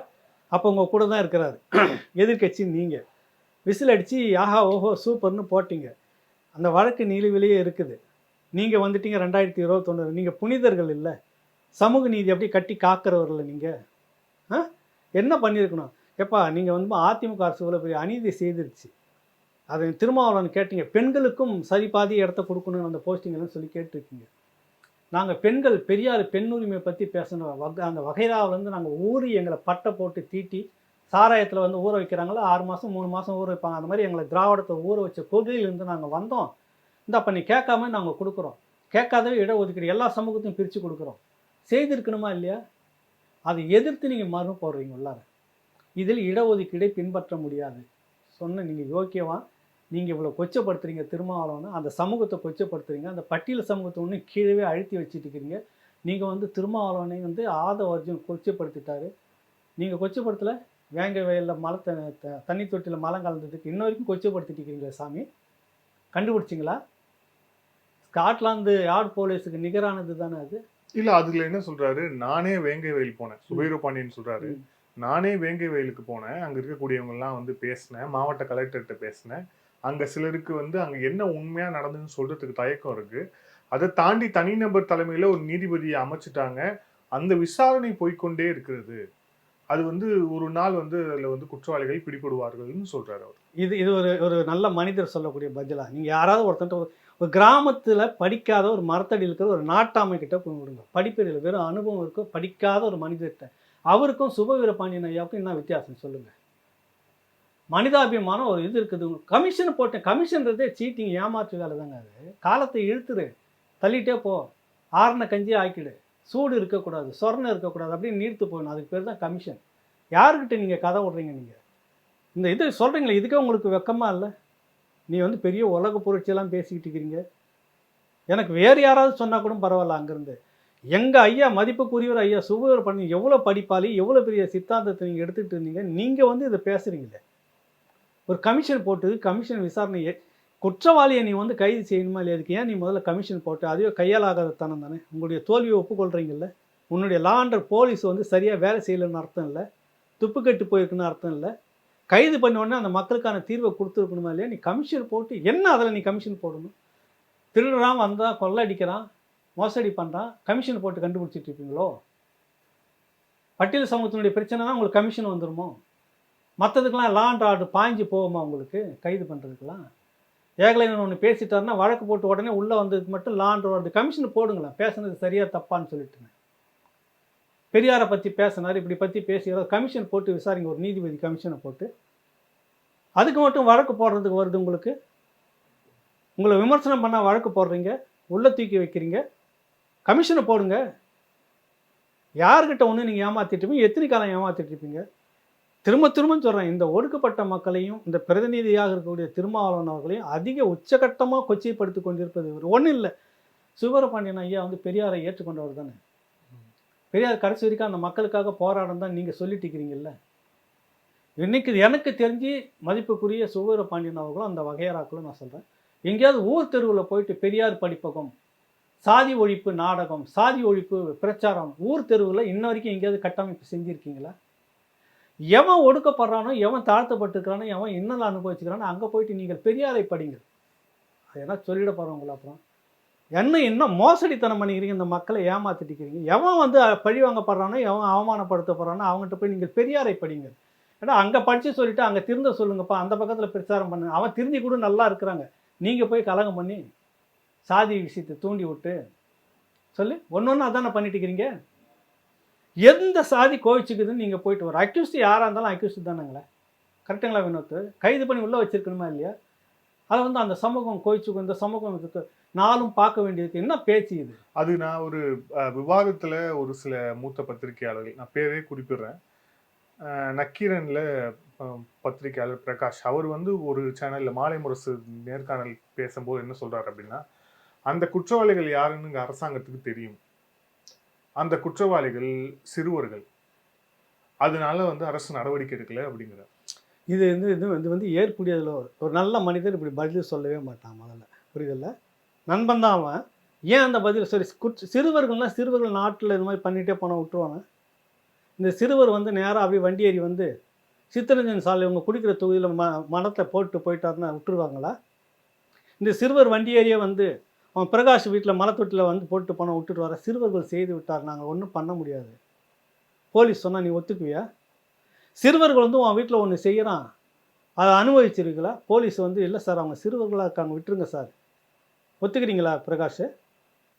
என்ன அதாவது இந்த திராவிடத்துக்கு பின்னாடி போனால் இப்படி தான் கேள்வி கேட்டாலும் இப்படி தான் முட்டு கொடுத்து இப்படி தான் பேசி ஆகணும், புரியுதில்ல? இதெல்லாம் வெளி சமூகத்தில் வந்து ஏற்கிறாங்களா? யாராவது பேச முடியுமா? நண்பன் தான் அவன், நம்ம அதை பேசணும்னா தப்பாக போயிடும். ஒரு சக பத்திரிகையாளர் இருந்துட்டு பொதுவாகவே வைக்கிறேன் அந்த விஷயத்தை, அவரை விட்டுருவோம். நீங்கள் சொல்லக்கூடிய ஒரு காரணமும் இந்த இதைதான் நான் ஏன் இதை அவர் சொன்னான்னு குறிப்பிட்டு கேட்டேன்னா, இதைதான் திமுக ஆதரவு தளத்திலிருந்து பேசக்கூடிய எல்லாருமே இதான் சொல்றாங்க. அதுதான் உங்கள் வீட்டில் வந்து மலத்தை போட்டாங்கன்னா சிறுவர்கள் போட்டு விட்டார்கள் அப்படின்னு காவல்துறை வந்து அது செயினை அறுத்துக்கிட்டு போயிடுறான் சிறுவன். சார் சிறுவன் தான் சார், வேணாம் விட்டுருங்க சார் சொன்னால் நீங்கள் உங்கள் வீட்டில் ஒத்துக்கிறீங்களா? சொல்லுங்கள் ஐயா. சுவீரபாண்டியன் வீட்டில் ஒன்றும் மற்றவங்க வீட்டில் சிறுவர்களாக ஒரு கூட்டம் வந்து ஏதோ ஒன்று நிறவலை பண்ணிட்டு போயிடுறாங்க, காவல்துறைகிட்ட போவாங்க, சிறுவர்களை செய்து விட்டார்கள். சரி நீங்கள் புகார் கொடுக்குறீங்க, காவல்துறை வருது, சிறுவர்கள் செய்துட்டாங்க சார் அதனால் விட்டுருங்களேன், சரியாது? அப்புறம் எதுக்கு சிறுவர் சீர்திருத்த பள்ளின்னு ஒன்று வச்சுட்டு இருக்கிறீங்க? எதுக்கு சிறைத்துறையின் கீழே அது ஒன்று இருக்குது? சமூக நலத்துறையின் கீழே எதுக்கு அது இருக்கணும்? என்ன எதை பேசுகிறீங்க நீங்கள்? எதை செய்கிறீங்க சொல்லு? உங்களுக்கு ஊடகம் இருக்கிறது, உங்கள்கிட்ட அதிகாரம் இருக்குது, எதனா பேசக்கூடிய மேலே அவதூறை நீங்கள் பேசுவீங்க. பிரகாஷ் நாளைக்கு ஒரு அவதூறை பேசுவான் பாருங்க. அவன் நண்பா, அதனால் உரிமையாக நான் பேசுகிறேன், அவன் தப்பாக நினைக்காதீங்க. நாளைக்கே ஒரு அவதூறு எடுத்து ஏகலைவனை பற்றி தெரியாதான்னு வரும். இது தானே நீங்கள் பேசிட்டு இருப்பீங்க காலங்காலமாக. பதிலுக்கு நாங்கள் பேசுகிறப்ப இல்ல இன்னொரு சந்தேகம் என்ன வருதுன்னா சார், இவங்க திராவிடம் பேசுறாங்க, சமூக நீதி எல்லாமே பேசுறாங்க, பெரியாருடைய கொள்கையை பின்பற்றணும்னு சொல்றாங்க. ஆனா ஒரு முறையும் பேசும்போது ஆதவ் அர்ஜுன் ரெட்டி, ஆதவ் அர்ஜுன் ரெட்டி அப்படின்னு சொல்றாங்க. நேத்து ஆதவ் அர்ஜுனும் சொல்றாரு, என்னோட கம்யூனிட்டி சர்டிபிகேட்டை இவங்க பார்த்துட்டாங்க, அதனால அதையும் சொல்லுவாங்க. ஆனா எனக்கு ஏன் ஜாய் தெரியாது அப்படிங்கிறாங்க. ஏன் இந்த இவங்க திமுக ஆதவ தளத்தில் இருக்கவங்க, இந்த பெரியாரை பின்பற்றவர்கள் ஆதவ் அர்ஜுன் அவருடைய சமூகத்தோட சேர்த்து ஏன் பேசணும்? உலகத்தில் யார் சாதியை மறந்தாலும் மறந்துடுவாங்க வினோத். சாதியை மறக்காத ஒரே ஒரு கூட்டம் திராவிட கூட்டம் தான். உங்கள் சாதி மறந்து போச்சுன்னா நேரம் நீங்கள் அவங்கக்கிட்ட கேட்டீங்கன்னாக்கா உன் கொத்து கொடி வகைரா நீ என்ன சாதி என்ன ஒன்று கிளியராக சொல்லுவாங்க. நீங்கள் மறந்துருப்பீங்க, நான் மறந்துருப்பேன். சாதியினுடைய அந்த அந்த வாடை அவங்கக்கிட்ட அடிக்கிற கவுல் அதோட எதுவுமே இல்லை. நீங்கள் திரும்ப திரும்ப திரும்ப பெரியார் ஒழிச்சார், பெரியார் சொன்னார், பெரியார் செஞ்சார், திராவிடம் சமூக நீதி இதெல்லாம் முழுக்க நான் சொல்கிறேன் ஒரு 420 சீட்டிங்கில் தான் நிற்கும் ஓடிக்கிட்டு இருக்கு. மக்கள் இன்னும் விழிக்கிற அளவுக்கு விஷயத்தை நீங்கள் அவங்க என்றைக்கு வீழ்ச்சிக்கிட்டாங்களோ அன்றைக்கி நீங்கள் எடுத்துகிட்டு வர முடியாது. நீர்த்து போனதாக ஆகிடும். வெரைட்டி உங்களை கொண்டுட்டு போவாங்க. இன்றைக்கி முதலமைச்சர் சொல்கிறாரு, இந்து தமிழ் நாளேட்டில் வந்திருக்குது, நான் இருக்கும் வரை சாதியை அனுமதிக்க மாட்டேன்னு பேசுனது வருது. பக்கத்திலே இந்த பக்கத்தில் இந்த கடந்த 3 ஆண்டுகளில் இந்த அரசு பொறுப்பேற்ற பிறகு சாதிய வழக்கு வன்கொடுமை இந்த மாதிரி எல்லாம் சேர்ந்து 40% பெருகி இருக்கிறதுன்னு வருது. இது டேட்டா நடந்தது. இவர் சொல்கிறது வெறும் வாயில் வெள்ளை சக்கரைன்னு எழுதி நக்கிக்கோன்னு சொல்கிறது இவர் முதலமைச்சர் சொல்கிறது. நான் அப்படி தான் சொல்லுவேன். அதை நீங்கள் அப்படி தான் ஒரு முறையும் சக்கரைன்னு எழுதி நக்கிக்குங்க அப்படின்னு சொல்லிட்டு இருக்கிறீங்க. நாங்களும் அதை நக்கிக்கிட்டு உட்காந்துட்டு இருக்கிறோம். இதெல்லாம் எடுத்துக்கிட்டு எங்களது திராவிடம், எங்களது சமூக நீதி இப்படி பேசிக்கு இப்படி உரிச்சிருக்குன்னு ஒன்றத்தையும் வெட்டலை, ஒன்றத்தையும் கிழிக்கலைன்னு நான் திரும்ப சொல்லிட்டு இருக்கிறேன். பெரியார் சாதிய ஒழிக்கல பேசிக்கிட்டே இருந்தார். குறிப்பிட்ட இடத்துல தான் இருந்துட்டு இருந்தார். சாதியை ஒழிக்கவே இல்லை. தமிழுக்கு எதிரானவர், இந்த இனத்துக்கு எதிராக இருந்துக்கிட்டு இருந்தார். எல்லோரும் சேர்ந்து தமிழ்நாடு தமிழருக்குன்னு அந்த கட்டமைப்பை நீங்கள் விட்டுருந்தால் கூட அன்றைக்கே பாகிஸ்தான் பிரிந்து போன மாதிரி தமிழ்நாடு தமிழருக்குன்னு பிரிந்து இருக்கிறதுன வாய்ப்பு இருக்கும். அதில் குறுக்கு சால் ஓட்டி திராவிட நாடு திராவிடருக்குன்னு போய் மடம் மாற்றி நீர்த்து போக செய்தது நீங்கள். எதுலையாவது நம்பிக்கை இருந்திருக்கீங்களா? எல்லாத்துலேயுமே நம்பிக்கை துரோகம். சரி, திராவிட நாடாவது கேட்டு வாங்கினீங்களா? அது வாங்கியிருந்தீங்கனாக்கா இத்தனை ஆண்டுகளில் இன்றைக்கி அவன் தனியாக பிரிஞ்சு போயிருப்பான். தமிழ்நாடுன்னு தனியாக வந்திருக்கு, அதுவும் வாங்கலை. அதுலேயும் இப்போ பெரிய நீர்த்து போகிற வேலையை செய்துட்டீங்க. எதுலையாவது ஒன்று நீங்கள் சாதிச்சுன்னு சொல்லுங்கள். சாதி இன்ன வரைக்கும் இருக்குதா இல்லையா? சாதியை ஒழிச்சிருந்தால் இன்றைக்கி ஏன் இவ்வளோ சாதிய மோதல் சாதிய சிக்கல் இத்தனை சதவீதம் ஏறி இருக்குது? இந்த டேட்டா ஏன் சொல்லணும்? புள்ளி விவரம் அதுக்கு ஐயா யாராவது பதில் சொல்லுவாங்களா உங்களுக்கு? நீங்கள் எப்படியாக பேசக்கூடியவர்கள் இப்படியாக விஷயம் ஒன்று கொச்சப்படுத்துறது, அவமானப்படுத்துறது, அவதூறை வாரி வீசுறது, வழக்குகளை போகிறது தான் செய்துக்கிட்டே இருக்கீங்க காலங்காலமாக. நியாயமான ஒரு பதில் இந்த மக்கள்கிட்ட இன்ன வரைக்கும் நீங்கள் வச்சதே கிடையாது. எப்பயாவது பதில் சொல்லியிருக்கீங்களா? ஐயா வாங்க, எங்கெங்கே எத்தனை சதவீதத்தில் இந்த சாதியை ஒழிச்சிருக்கீங்க, எங்கெங்கே எத்தனை சதவீதத்தில் யார் வேலையில் இருக்காங்க, இந்த சமூக நீதி கண்காணிப்பாங்கன்னு அது வரைக்கும் போட்டு என்ன உருப்படியாக செய்திருக்கிறது மனசாட்சியோடு நீங்கள் அந்த வேலையை செய்து வெளியே மக்களுக்கு கொடுத்துருக்கணுமா இல்லையா? ஒரு பெரியவர் இல்லை நீங்கள். நான் உங்ககிட்ட கேள்வி கேட்பேன் வெளிப்படையாகவே. சமூக நீதி கண்காணிப்பு முதல்ல பாடல் நிறுவனத்தை பாட்டோன்னே நான் லியோ, அந்த பேர்னா ஒரு திண்டுக்கல் லியோனிக்கு கீழே நான் இருக்க மாட்டேன். நியாயம்தான். உண்மையிலே நீங்கள் கல்வி அறிவில் அவரோட மூத்தவர், அனுபவத்தில் மூத்தவர், படிப்பில் உண்மையிலே ஒரு அறிவுஜீவி. அதனால் அதுக்கு உங்களுக்கு தனித்த ஒரு இது வரணும். அது நானே கூட சொல்கிறேன், நியாயப்படுத்துறது நல்ல விஷயந்தான். அது உங்களை போய் ஒருத்தருக்கு கீழே கூடாது. தனியாக ஒன்று கொடுத்தாங்கல்ல, அதாவது நீங்கள் எந்த சிந்தனையில் ஊறி இருந்தீர்களோ, எந்த சித்தாந்தத்தில் மூழ்கி இருந்தீர்களோ, சாராய ஊரல் மாதிரி எந்த நீங்கள் திராவிடத்துக்குள்ளே ஊறி அப்படியே முக்கியே வந்தீங்களோ, அதனுடைய நீதியினுடைய அடிப்படையில் உங்களுக்கு அந்த கண்காணிப்புன்னு ஒன்று கொடுத்தாங்கல்ல. நான் இத்தனை ஆண்டுகளில் இத்தனை மாதங்களில் இந்தந்த இடங்களில் ஆய்வு செய்தேன். எல்லாம் இவ்வளோ அநீதியாக நடந்திருக்கிறது. சமூக நீதி இன்னும் கீழே வரைக்கும் போய் சேரலை. பிற்படுத்தப்பட்ட மக்களில் ஒரு பகுதியினருக்கு போய் சேரலை அதிகாரம் அப்படின்ட்டு நீங்கள் சொல்லியிருக்கணுமா இல்லையா? ஐயா, நான் ஏற்கனவே கேட்டேன், இப்போ திரும்பவும் கேட்குறேன். நீங்கள் அதை மட்டும் கொஞ்சம் வெளியில் சொல்லிவிடுங்க. உங்களை தலை மேலே தூக்கி வச்சு நான் கொண்டாடுறேன். எங்கே இருக்கு உங்ககிட்ட இந்த சமூக நீதின்ற? ஒரு முறையும் நீங்கள் இன்றைக்கி வசனங்கள் பேசுகிறீங்க, எழுதுறீங்க, ஸ்கிரிப்டு டயலாக் பேசுகிறீங்க, அதோட சரி மறைச்சிட்டு போயிருங்க. ஆதவ் அர்ஜுன் பேசுனதுல என்ன உங்களுக்கு தப்பு, எங்கன்னு ஒரு தப்பு நல்ல ஒரு விவாதத்தை நீங்கள் தொடங்குங்க. அவர் ரெட்டியாருன்னு எல்லாத்தையும் போட்டு பேசிட்டு இருக்கிறீங்க. நீங்கள் சொன்னீங்களா சாதி ரெட்டியார்னு. எங்களுக்கு வெங்கையா நாயுடு வந்துட்டு திறக்கிறதுல மகிழ்ச்சி வந்துடும், அங்கே இனிக்குது. இங்கே ரெட்டியார் வரப்போ உங்களுக்கு ஏன்னா அதிகாரத்தில் பங்கு வேணும்னு பேசிட்டார்ல, கசக்குது உங்களுக்கு. சுப்புலட்சுமி எல்லா திட்டங்களும் அரசில் பாரு எப்படி இருக்குது. அதில் சுப்புலட்சுமி ரெட்டி திட்டம், மகளிர் திட்டம், அங்கே ரெட்டியை ஓட்டிக்கிறீங்கல்ல, அது இனிக்குது. ஒரு ஆட்சியில் பங்கு கேட்குறாருல, இந்த ரெட்டி உங்களுக்கு கசக்குதோ? இருக்கட்டும், தெலுங்கு தான், ரெட்டி தான். நான் அவர் பேசுனதை முழுக்க முழுக்க வரவேற்கிறேன், தலையில் வச்சு கொண்டாடுறேன். அது வந்து உணர்ச்சி பூர்வமான ஒரு நீண்ட காலமாக இருக்கக்கூடிய ஒரு பெரிய விவாத பொருள் அது. அது ஒரு மண்ணின் மக்களுடைய உரிமை பிரச்சனை. இன்னும் இருக்கக்கூடிய சிறுபான்மை மக்களுக்கு இன்னும் கொஞ்சம் அதிகாரத்தை எட்ட முடியாத அதிக பெரும்பான்மை இருக்கக்கூடிய பிற்படுத்தப்பட்ட மக்களுடைய நீண்ட நாள் கால கோரிக்கை அதனுடைய முழக்கமாக வைக்கிறாரு. வரட்டும், மக்கள் முடிவு பண்ணிட்டு பிரச்சாரம் தொடர்ச்சியாக பண்ணிட்டு இருப்போம். அது பேசுகிறோன்னே ஜாதியை எடுத்துகிட்டு வரீங்க நீங்கள். இப்போ தான் ஜாதி தெரியுதோ? உங்ககிட்ட முன்னாடி இருந்தால கொஞ்ச நாள் உங்கள் கூட தானே இருந்தார், திமுகவில் தானே வேலை பார்த்துட்டு இருந்தார். பிரசாந்த் கிஷோரை கொண்டு வந்தாங்கல்ல, சேர்ந்து இருந்தாங்கல்ல, அப்போ இந்த ரெட்டி தானே அவர்? இல்லை அந்த ரெட்டி வேறையா அந்த ரெட்டி வேறையா? இல்லை எனக்கு தெரியாமல் கேட்குறேன், நீங்கள் சிரிக்காதீங்க. சத்தியமாக தெரியாது வினோத்து, சொல்லுங்கள் எனக்கு. அதே ரெட்டி தானே இவர்? அந்த ரெட்டி இனிச்சது இந்த ரெட்டி கசக்குதா உங்களுக்கு? சாதியை சொல்லி பேசுகிறீங்க ரெட்டி எப்படின்னு சொல்லிட்டுன்னு. என்ன இப்போ உங்களுக்கு அதில் வந்துச்சு? இது உங்களுடைய இயலாமை. நீங்கள் திரும்ப திரும்ப அவதூறுகளை வாரி தோல்வியை வந்து இது ஏற்க மறுக்கிறவன் வந்துட்டு அது நியாயப்படி வந்து பதில் சொல்ல முடியாதவன் வந்து இந்த மாதிரியான விடயங்கள் தான் எடுத்து பேசுவான். சாதியை பேசி கலைச்சிட்டு போகிறது, வேறு எதுனா இனக்கலவரத்தை பேசி மதத்தை பேசி கலைச்சிட்டு போகிறது, இந்துத்துவா உள்ளே வந்துருச்சு அப்படின்னு சொல்லிட்டு கலைச்சிட்டு போகிறது, இதெல்லாம் கலைப்பாட்டம் தான் உங்களுக்கு. இந்துத்துவாவை பற்றி இந்துத்துவா உங்களுக்குள்ளே பூந்துக்கிட்டு இருக்குது, இன்றைக்கி அதை கேள்வி கேட்க முடியல. ஏவா வேலு சொல்கிறாரு மீட்டிங்கில், பாரதிய ஜனதா கட்சி தமிழ்நாட்டில் கால் ஊன்றி இருக்கிறது அண்ணன் சேகர் பாபு தான் அப்படின்னு கை காட்டி பேசுகிறாரு. அவரை நீங்கள் கட்சி விட்டு நீக்க மாட்டீங்க. இதான சேகர் பாபு வந்து இந்த விஷயத்துக்கு அவர் தான் ஃபர்ஸ்ட் ஒரு அமைச்சராக அவர் தான் ரியாக்ட் பண்ணியிருக்கிறாரு. விஜய் மழை வெள்ள களத்துக்கு கூட வந்து வெளியே வரல. அவர் வந்து விஜய் என்ன சொல்றாருன்னா, விஜய் ஒரு தற்கொலை. அந்த தற்கொலைலாம் வந்து எங்களை பத்தி பேசுதா? நாங்க 200 தொகுதி இருமாப்போடு இருக்கோம்னு விஜய் சொல்றாரு இல்லையா? நாங்க 200 இல்லை 234 தொகுதியில் ஜெயிப்போம். நாங்க நீங்க வேணா பாருங்க. இருந்துகிட்டு இப்போ பாருங்களேன், விக்கிரவாண்டி போங்களேன், பார்த்தீங்கல்ல இன்னைக்கு உதயநிதி கிட்ட மக்கள் கௌரவ பண்ணி விரட்டுறாங்க, பார்த்தீங்கல்ல, பார்க்குறீங்கல்ல, போங்களாம். அப்படி வெள்ளை சட்டிலாம் ஏதோ சந்தனம் வீசியிருந்தாங்க மக்கள். அது தப்பு நடந்திருக்க கூடாதான்னு ஆவேசம் இருக்குல்ல, கோபம் இருக்குல்ல. ஒன்றும் இல்லை, உங்களை இந்த டீம் எல்லாம் அப்படியே தூக்கி போயிட்டு உங்கள் கூட்டத்தை எல்லாம் தூக்கி போயிட்டு அந்த ஊரில் அந்த கிராமத்தில் விட்டுட்டு அந்த ரேஷன் அரிசி ரோட்டில் கொட்டினாங்கல்ல மக்கள். நேற்று ஒரு இடத்துல பார்த்தீங்களா? அந்த தொகுதியில் உங்களுக்கு ரேஷன் அரிசி முட்டை முட்டையாக இருக்குது. ஒரு கையில் பிடிச்சா முட்டை முட்டையாக இருக்குது. புழு பூச்சி எல்லாம் சேர்ந்து கூடு கட்டி அப்படி அந்த அரிசியை வந்து 5 போடுறாங்க கவர்மெண்ட்டில்.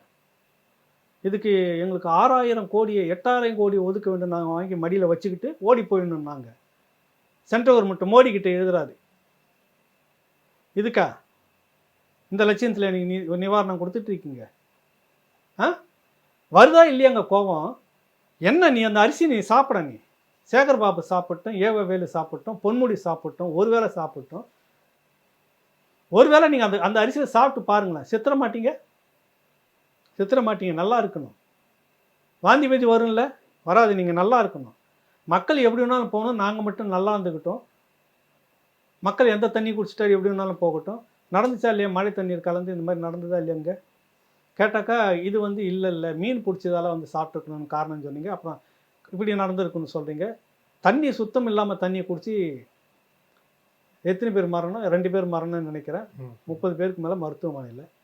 உங்கள் லட்சணம் எப்படி இருக்கிறது? நீங்கள் 234 534 கூட சொல்லிக்கிங்க. நீங்கள் பத்தலைன்னா பக்கத்தில் உங்கள் சகோதரன் தான் அங்கே இருக்கிறாங்க ஆந்திராவில்.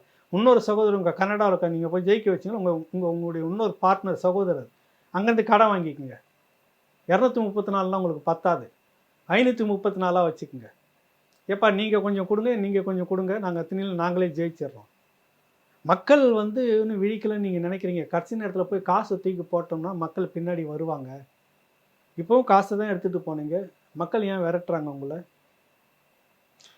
இல்லை, கூட்டணி அழுத்தத்துக்காக திருமாவளவன் அவர்கள் இந்த கூட்டத்தில் பங்கேற்கல அப்படின்ட்டு வந்து விஜய் சொல்றது வந்து எங்கள் தலைவரை இழிவுபடுத்துறது.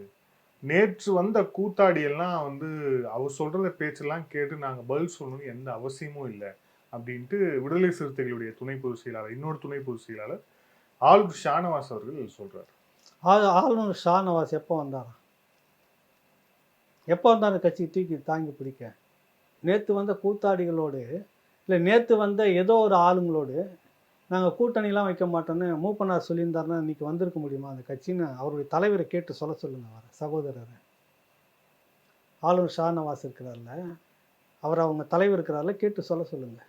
நீலாம் நேற்று வந்த பையன் நான் உன்னை கூட கூட்டிக்கிட்டு அரசியல் செய்யணுமா அப்படின்னு மூப்பனார் சொல்லியிருந்தார். இதெல்லாம் நான் ஆணவ பேசி தானே. உனக்கு ஒரு சீட்டு கிடச்சிச்சு, நீ வந்துட்டு நீ சட்டமன்ற உறுப்பினர் ஆகிட்டீங்க, நீங்கள் என்ன வேணாலும் பேசுவீங்கல்ல.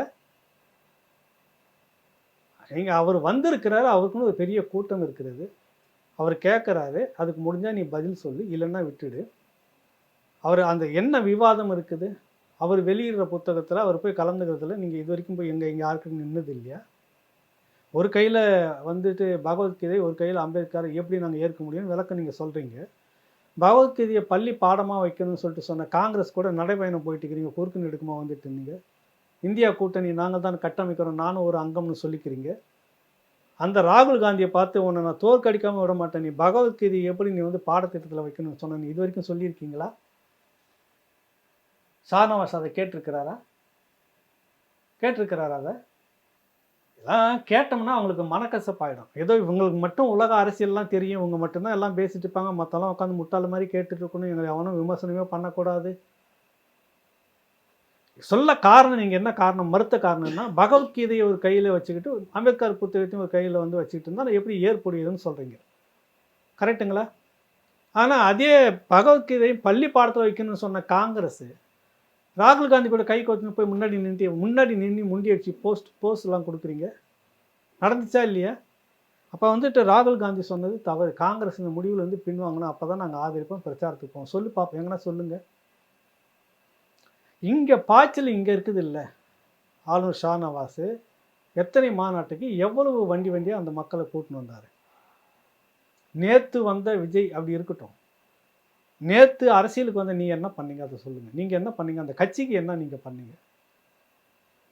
இல்லை கட்சி இஸ்லாம் மார்க்கத்தில் இருக்கிற அந்த எவ்வளவு பெரும் திரளை நீங்கள் கூட்டு வந்து இணைச்சிருக்கீங்க, நீங்கள் என்ன அந்த கட்சிக்கு பண்ணீங்க? எங்களை போன்ற ஆதரவு நிலைப்பாட்டிலேருந்து வெளியில் செய்ததில் ஒரு பங்கு கூட நீங்கள் செய்யலையே. ஆனால் ஓப்பனாகவே சொல்கிறேன், நான் சேலஞ்சு பண்ணுறேன். நாங்கள் முன்னெடுத்த வேலை திட்டத்தில் ஒரு பங்கு கூட நீங்கள் செய்யலையே. அந்த இடத்துல உட்காந்துட்டு அதிகாரத்தை சோதிச்சுட்டு இருக்கீங்களே. நீங்கள் வந்து நேற்று வந்தது நீங்கள் வார்த்தையை திருப்பி சொல்லிக்கணும். நீங்கள் எப்போ வந்தீங்க? இந்த வார்த்தையை வந்து திமுக நாங்கள் 70 வருஷமாக அரசியல் பண்ணிட்டு இருக்கோம், நேற்று வந்த திருமாவளவன் எங்கள் கூடவான்னு கேட்டாக்கா நாளைக்கு கேட்பாங்களே திருப்பி. எங்கேயோ ஒரு இடத்துல முரண் நீங்கள் இப்படியே ஒன்று மண்ணா இருந்துருவீங்களா? இப்படி தானே முன்னாடி வந்துட்டு அப்படியே அட்டைப்பூச்சி மாதிரி எல்லாம் ஒட்டிகிட்டு இருந்து எங்களை பிரிக்க முடியாதுன்னு சொல்லிட்டு இருந்தீங்களா? அப்புறம் எப்படி பாய்ஸ் கார்டன் போனீங்க? முதல்ல ஷானவாஸ்கிட்ட சொல்லி அந்த பஞ்சமி நிலம்னு ஒன்று வச்சு முதலமைச்சர் மனு கொடுத்தார்ல தலைவர் திருமாவளவன், அதில் எத்தனை ஏக்கர் நம்ம மீட்டு கொடுத்துருக்கோன்னு கொஞ்சம் கேட்டு சொல்லுங்கள். அந்த மக்களுக்கு அந்த மக்களுடைய புண்ணியத்தில் ஷானவாஸ் சட்டமன்ற உறுப்பினராக ஆனார் ஆதரவில். அதில் செய்கிற ஒரு நல்ல காரியமாக இருக்கும், அவரையாவது கொஞ்சம் கேட்டு வெளியில் சொல்லுங்கள்.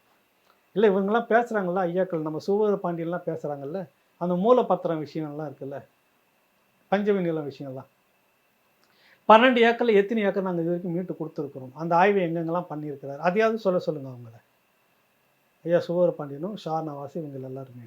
ஷானவாஸ் அவருக்கு ஒரு வாய்ப்பு வந்திருக்குது, அவர் எதனா பேசணும்னு நினைக்கிறாரு சகோதரர், அவர் எது வேணாலும் பேசுவார். அவர் அதிகாரத்தின் உச்சியில் இருக்கிறாரு. பரமசிவன் கழுத்து பாம்பு, அது எல்லாரும் சீரும் கொத்தும் கடிக்கும், புரியல? வாய்ப்பு இருந்துச்சுன்னா விஷத்தையும் பாய்ச்சும்.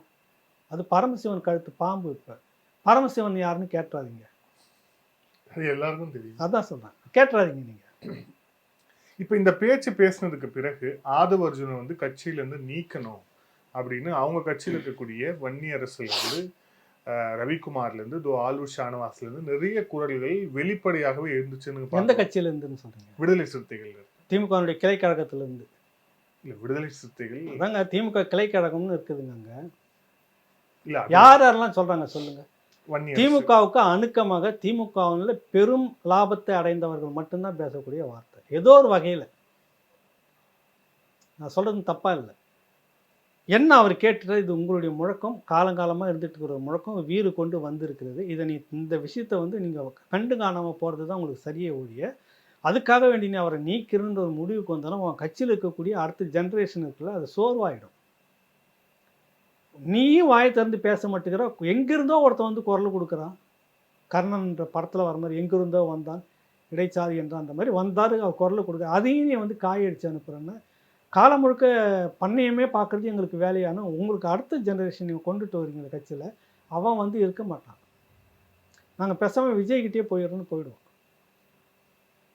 நீங்கள் அவரை நீக்கினீங்கன்னா ஒரு பெரும் பகுதி உடைப்பு ஏற்படும் அங்கேருந்து கட்டாயம்.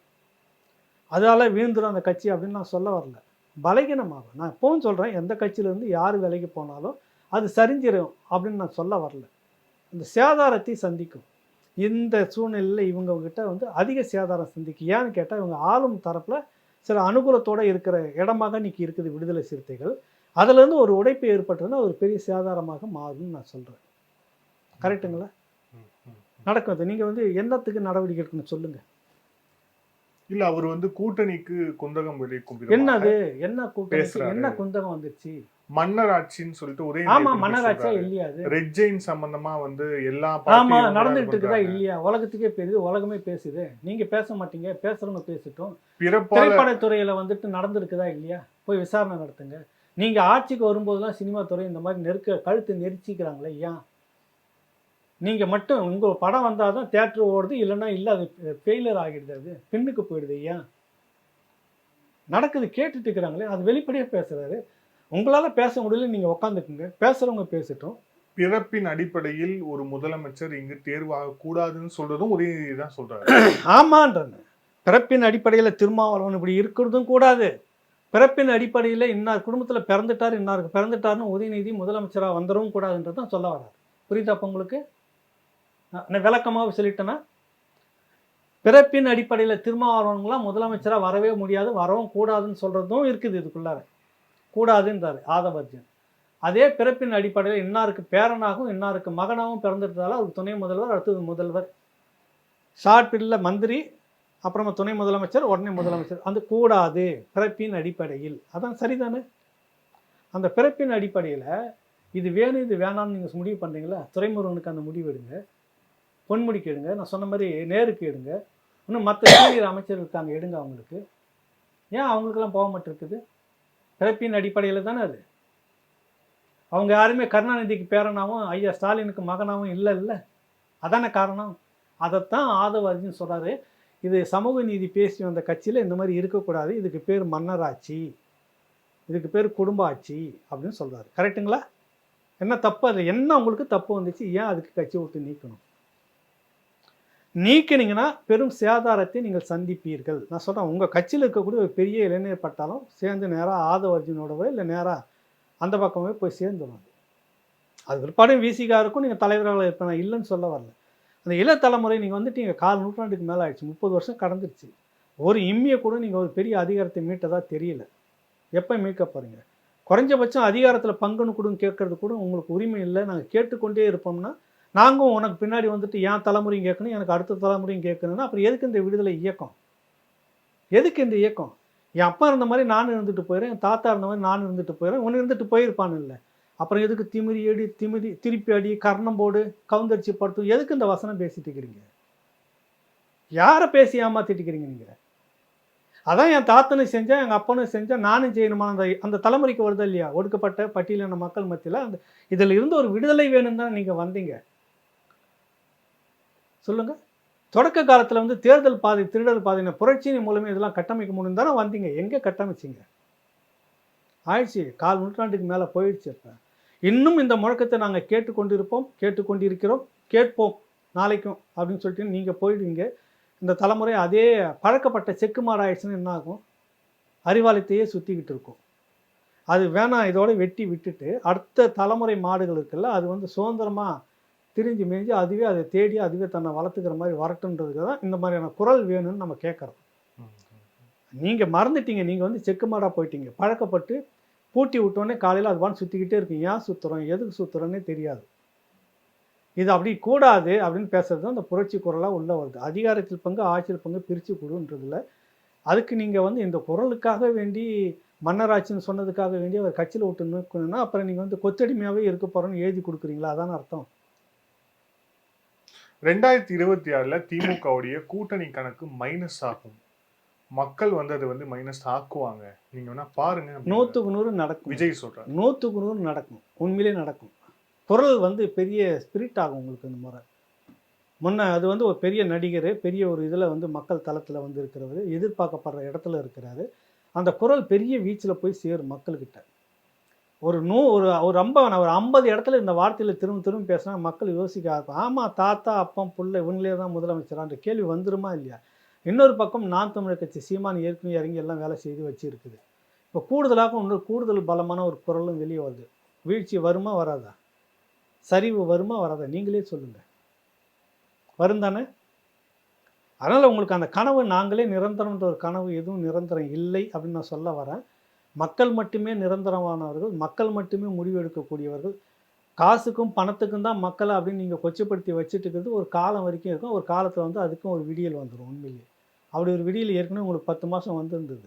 நாட்டுக்கு விடியல் வந்தது, உங்களுக்கு இருண்டு இருந்தது. இப்போ அந்த மாதிரி திரும்பவும் வந்து நாட்டுக்கு விடியல் வரும், மக்களுக்கு விடியல் வரும், உங்களுக்கு இன்னொரு இருண்ட காலம் வரும் அப்படின்றது தான் நான் சொல்ல வரேன். இந்த நேர்காணல் இறுதியான கேள்வி, ஒரு முக்கியமான விஷயம் வந்து விவாதிக்கணும் அப்படின்ட்டு, ஆனால் இது வந்ததால் அது ரொம்ப டீவியேட் ஆகிடுச்சு. ஐபிஎஸ் வருண் அவர் வந்து அந்த சண்டிகர் மாநாட்டில், ஐபிஎஸ் மாநாட்டில் நாம் தமிழர் சம்மந்தமாக பேசியது மிகப்பெரிய ஒரு சர்ச்சையை ஏற்படுத்தியது. ஒரு அங்கீகரிக்கப்பட்ட ஒரு அரசியல் கட்சியை எப்படி ஒரு ஐபிஎஸ் கேடரில் இருக்கக்கூடியவர் இப்படி பேசலாம் அப்படின்னு, அதுக்கு நீங்களும் விரிவான ஒரு கருத்தை பதிவு பண்ணியிருந்தீங்க ராவணால. இதில் உங்களுடைய பார்வை என்ன சார்? சொல்லாத ஒரு விஷயம் என்ன தெரியுங்களா? இந்த வருண்குமாருக்காக வேண்டி இணைய தாக்குதல் நடத்தி விட்டார்கள் தானே, அப்படியான இந்த கருஞ்சட்டை தோழர்களும் திராவிட தோழர்களும் ஊழ்ந்து பிறண்டு எல்லாம் எழுதிட்டு இருக்கிறாங்க. 2 நாளாக பார்த்துட்டு இருக்கிறாங்க. வினோத்து பயங்கர ஷாக் ஆச்சு. என்னடா இவ்வளோ புனிதர்கள் ஆகிட்டாங்க, நாடு இனிமேல் என்ன, ஏற்கனவே ஒரு மழை வந்து தாங்கலை, இதுக்கு மேலே இன்னொரு மழை வந்து பெரும் வெள்ளக்காடாக மாறிச்சுன்னு என்ன பண்ணுறது, இவ்வளோ புனிதர்களாக அழுகுறாங்க. இந்த ஐபிஎஸ் அதிகாரியினுடைய குடும்பத்தை இப்படியெல்லாம் பேசலாமா? நீங்கள் சீமான் நாட்கள் இப்படியெல்லாம் பேசினாங்க, அடிச்சிங்க, கொண்டு போய் சட்டவிரோதமாக வச்சு கடத்தி கொண்டு போய் வச்சு நடு இரவில் வச்சு அடிச்சிங்க, அதே சட்டவிரோதம். வழக்கு போட்டீங்க, சிறைக்கு போனாங்க, வழக்கு நடந்தது. கரெக்டாக தானே? இது இங்கேருந்து என்ன வேலைக்காக போனார் அவர்? தேசிய பாதுகாப்பில் இன்றைக்கி இணைய தாக்குதல்கள் வந்து பாதுகாப்புக்கு அச்சுறுத்தலாக இருக்குது. அரசு நிர்வாகத்தினுடைய ஒரு வெப்சைட் அப்படியே கடத்திட்டு போயிடுறாங்க, ஹேக் பண்ணுறாங்க. அப்புறம் க்ரைம் வந்து உள்ளே வந்து சைபர் க்ரைம் வழியில் வந்துட்டு பண மோசடி நடக்கிறது. இப்படி ஏகப்பட்ட விஷயங்கள் வந்து இதிலிருந்து எப்படி இந்த நாட்டை, இந்த மக்களுக்கு பாதுகாப்பு என்னன்னு அட்வான்ஸாக பண்ணுறதுக்கான இந்த மாநாட்டில் உன் குடும்ப பிரச்சனையை கொண்டு போய் பேசுகிறியே, என்ன மனுஷன், நீ என்ன படிச்சிருக்கிற? 3வது இடம்னு சொல்கிறீங்க. நான் வெளிப்படையாகவே கேட்குறேன். நிறைய நண்பர்கள் சொன்னாங்க, அவரை பற்றி அவர் வந்து பேசினார்னா வச்சா விட்டமாட்ட பழி வாங்கியே தீர்வார் அப்படின்லாம் சொல்கிறாங்க. இப்படிலாம் வாங்கிட்டு போட்டு நமக்கு ஒன்றும் பிரச்சனை. நான் சொல்கிறேன், நான் பிறர்க்குன்னா முற்பகல் செய்யும் தமக்குன்னா தாமே வரும். நீங்கள் என்ன செய்வீங்க? கூப்பிட்டு வச்சு, மீடியாவை கூப்பிட்டு வச்சு 2 பேரை தேர்ந்தெடுத்து நீ ஒரு கொச்சப்படுத்துறதுக்காக பேட்டிலாம் கொடுக்கறதுக்கான 4ஆம் தர வேலை செய்கிறது தப்பா? செய்திங்கல்ல நீங்கள். இந்த போய் நீ அங்கே பேசுறதுக்கு அவங்க ஸ்டேட் கவர்மெண்ட்டுங்க தான் அனுப்புனது. நியாயப்படி டிஜிபி இதுக்கான விளக்கத்தை கேட்டு உடனே அவர் சஸ்பெண்ட் பண்ணணும். இல்லைனா நாளைக்கு அவர் நீதிமன்றத்தில் பல சிக்கல்கள் டிஜிபியும் சந்திப்பாங்க, உள்துறை செயலாளரும் சந்திப்பார். இது ஒன்று. இங்கே வர இந்த புனிதர்களுக்காக வரேன். இந்த மாதிரி பேசிட்டாங்களேன்றால 2001 ஜூன் மாதம் 30ஆம் தேதி கலைஞரை கைது செய்கிறாங்க. தெரியும், அந்த விஷயம்லாம் உங்களுக்கு கேள்விப்பட்டிருப்பீங்க. அதை ஒட்டி அடுத்த 2 மாதம் ஆகஸ்ட்டில் ஒரு பெரிய கண்டன பேரணி தமிழ்நாடு முழுக்க ஆர்கனைஸ் பண்ணி நடக்குது கைதுக்காக வேண்டி. அப்போ சைதாப்பேட்டில் இளைஞரணி தலைவர் ஸ்டாலின் தான் கொடி அசைச்சு தொடக்கி வைக்கிறாரு. கூட்டம் பெருங்கூட்டம். அப்படியே அண்ணா சாலை வந்து நேராக வந்து ராதாகிருஷ்ணன் சாலை வழியாக, டாக்டர் ராதாகிருஷ்ணன் சாலை வழியாக டிஜிபி ஆஃபீஸ் போய் லெஃப்ட் எடுத்து சீரணி அரங்கத்துக்கு போகணும். பெரும் கலவரம் வெடிச்சிருச்சு. பெரும் கலவரம். ஒரு பக்கம் ஏத்திக்குப்பம் தாதா வீரமணியுடைய ஆட்கள் அப்படின்றாங்க, இன்னொரு பக்கம் திமுக ஆட்களே அவங்கக்கிட்டேருந்து நிறைய காவல்துறை வந்து கத்தி, அருவா, தடியெல்லாம் வச்சு பறிமுதல் பண்ணதுன்னு இருக்கிறாங்க. வழிநெடுக்க இந்த ஜெயலலிதாவுடைய கட் அவுட்டு. இந்த பக்கம் ரைட்டில் ராதாகிருஷ்ணன் சாலையில் போகிறப்ப ரைட்டில் திரும்பினாக்கா பாய்ஸ் கார்டனு, கொஞ்சம் லெஃப்ட்டில் போய் திரும்பினாக்கா கோபாலபுரம். இந்த பக்கம் அந்த அம்மா கட் அவுட்லாம் அடித்து தூளத்துலாம் நொறுக்கிட்டு போகிறாங்க. கல்வீச்சு, வீடுங்க மேலாம் கல்வீச்சு, கலவரம். டிஜிபி ஆஃபீஸ்கிட்ட உச்சகட்டமாக வந்துடுச்சு. முதல்ல வந்து தடியடி நடத்துகிறாங்க, அது மீறி பாயுது, சரமாரியான கல் பாயுது. அப்புறமா கண்ணீர் போக கொண்டு வீசுகிறாங்க. ஆஜித்துக்கு இன்னொரு இங்கிலீஷ் சேனல்லாம் வீடியோ எடுக்கிறப்ப அடித்து மண்டையை உடைக்கிறாங்க. பெண் பத்திரிக்கையாளர். நாங்களாம் அப்போ ஓடி வந்து எகிரி குச்சி டிஜிபி ஆஃபீஸுக்குள்ளே குதிச்சிட்டோம். நிறைய பேர் பத்திரிக்கையாளர்களும் காவலர்கள் மட்டுமே 100 பேருக்கு காயம். துப்பாக்கி சூட்டில் 2 பேர் இறக்குறாங்க. அந்த பக்கத்தில் படுகாயம் நிறைய பேருக்கு. ஒரு போலீஸ் ஜீப் எரிஞ்சு போச்சு. ஒரு பெரும் கலவரம். அந்த பேரணியில் போட்ட முழக்கம் என்ன தெரியுமா? புனிதமான முழக்கம். சொன்னால் இவங்க மனித நாகரிகம் வெக்கி தனையக்கூடும், கேவலப்பட்டு போகும். இப்படிப்பட்ட மனிதர்களான முத்துக்கருப்பம் பொண்டாட்டி எங்களுக்கெல்லாம் வப்பாட்டி, முத்துக்கருப்பம் பொண்டாட்டி கலைஞருக்கு வப்பாட்டி, முத்துக்கருப்பம் பொண்டாட்டி எங்கள் அண்ணனுக்கு கட்சி நிர்வாகிகள் இருப்பாங்க சொல்லிட்டு இந்த முழக்கம் போயிட்டு இருந்தது. தெரியுமா உங்களுக்கு? உளவுத்துறை அங்கங்கே எல்லாத்தையும் வீடியோ பதிவு பண்ணிட்டு இருந்தது. முத்துக்குருப்பன் வந்து ஒரு முத்துக்கருப்பன் தான் கலைஞரை கைது பண்ணார். அதிகாரி, பெரிய போலீஸ் அதிகாரி, சிட்டி கமிஷனர். அப்போ அது பிற்பாடு அன்றைக்கி வந்து சிபிசிஐடியில் ஐஜி முகமது அலி, டிஜிபி இருந்தார் ரவீந்திரநாத். எவ்வளோ கேவலப்படுத்தி நீங்கள் நீங்கள் வந்து புனிதர்கள் வேஷம் போடாதீங்க. இன்றைக்கி வருண்குமார் செய்தது அத்துமீறிய செயல். அது நீ இங்கே பேச வேண்டிய விஷயத்த அங்கே போய் அதில் பேசியிருக்கவே கூடாது. அதுவும் ரகசிய கூட்டமாக நடக்கிறதெல்லாம் வந்து ஒரு கான்ஃபிடென்ஸ் இதுன்னு சொல்லுவாங்க. அதில் வந்து நீங்கள் உங்களது மட்டும்தான் வந்திருக்கு, வேறு எந்த அதிகாரியும் பேசுறது. 90 பேருக்கு மேலே கலந்துக்கிட்டாங்க. அதை விட உங்களோட உச்ச அதிகாரின்னு சொல்லக்கூடிய இந்த நாட்டினுடைய பாதுகாப்பு, உள்நாடு வெளிநாடு பாதுகாப்பினுடைய உச்ச அதிகாரிகள் அங்கே இருந்தாங்க. அன்றைக்கி யாருமே அதை ஏற்கல, சகிச்சு. அது என்ன இந்த விஷயத்தை சில்லின்னு சொல்லுவாங்கள்ல, இதை வந்து இங்கே பேசுகிறானே அப்படின்னு. அப்படி தாங்க அவங்க மன ரீதியாக பார்த்துருக்காங்க. சில பேர் பேசியிருக்கிறாங்க. இதை நீங்கள் தூக்கிட்டு பேசுகிறீங்க. நாம் தமிழர்களாம் உங்களை விட உலகத்தில் ஆபாசவாதிகள் யாருன்னா இருக்காங்களா? சொல்லுங்கள். நான் வக்காலத்தில் வாங்க இப்போ கூட இந்த பக்கத்தில் இருந்த குறைகளை சொல்லிவிட்டு அந்த பக்கத்தில் நாம் தமிழர் கட்சியெல்லாம் முறுக்கிக்கிட்டு இருக்கிறாங்க. அது வேறு விஷயம். நீ வந்து நாம் தமிழர் கட்சி வந்து பேசுகிற ஆபாசவாதிகள், ஒழுங்கினமானவர்கள் இப்படி பேசலாமா? யாரோ ஒரு 2 பேர் 3 பேர் பண்ணதுக்கு தூக்கி அடித்து சித்திரவதை பண்ணி வழக்கு போட்டுட்டிங்க, முடிஞ்சிச்சு. எவ்வளோ நீட்டாக பேசிட்டு இருக்கிறாங்க அந்த பக்கத்தில் அந்த தம்பிகள். ஒட்டு மொத்தமாக நீ வந்து ஒரு மாதிரி இந்த மாதிரியான கூட்டம் உங்களை மாதிரியே நீங்கள் சொல்லிக்கிறீங்க. நீங்கள் போடாத பேச்சு, நீங்கள் போடாத கோஷமாக, நீங்கள் பேசாத பேச்சை, நீங்கள் எழுதாத எழுத்தா. சரி, சீமானை பற்றி இவ்வளோ வல்கராக வந்து சமூக வலைத்தளங்களில் டைட்டில் வச்சு வந்துகிட்டு இருக்குல்ல வீடியோ, அது ஆபாசம் இல்லையா? நீங்கள் யோக்கியவார்களா? பேசக்கூடிய இந்த திமுக தலைமையில் யாராவது ஒருத்தர் கண்டிச்சிருக்கிறா? நம்மகிட்டையும் நிர்வாகிகள் இருக்கிறாங்க. நம்ம குடும்பத்தில் இந்த மாதிரி வச்சு டைட்டில் வச்சு இந்த மாதிரி போட்டுக்கிட்டால் நல்லா இருக்குமா? நல்லா இருக்குமா அது உங்களுக்கு? இதை கண்டிக்கிற நோக்கு முதல்ல திமுக கிட்ட இருக்கணும். அதை விட்டுட்டு இங்கே பாதிக்கப்பட்டது மட்டும் வந்து நீங்கள் எடுத்துகிட்டு பேசுறது கண்ணு இல்லை, நீங்கள் என்ன வேணாலும் பண்ணிக்கலாம் அப்படின்னு நீங்களே கண்ணை கட்டிக்கிட்டு பொது நியாயத்தை பேசாதீங்க. மக்கள் பார்த்து கொண்டு இருக்காங்க எல்லாத்தையும். நீங்கள் என்னென்னலாம் பண்ணிகிட்டு இருக்கீங்க, இந்த பக்கம் என்னென்ன நடந்துட்டுருக்குன்னு. இது சட்ட ரீதியாக அவங்க நடவடிக்கைன்னு போயிருக்கிறாங்க. ஒரு முடிவு வரும், பார்ப்போம் நம்ம அதை. நன்றி சார். பல்வேறு கேள்வி. Thank you sir. நன்றி, வணக்கம். வாங்க.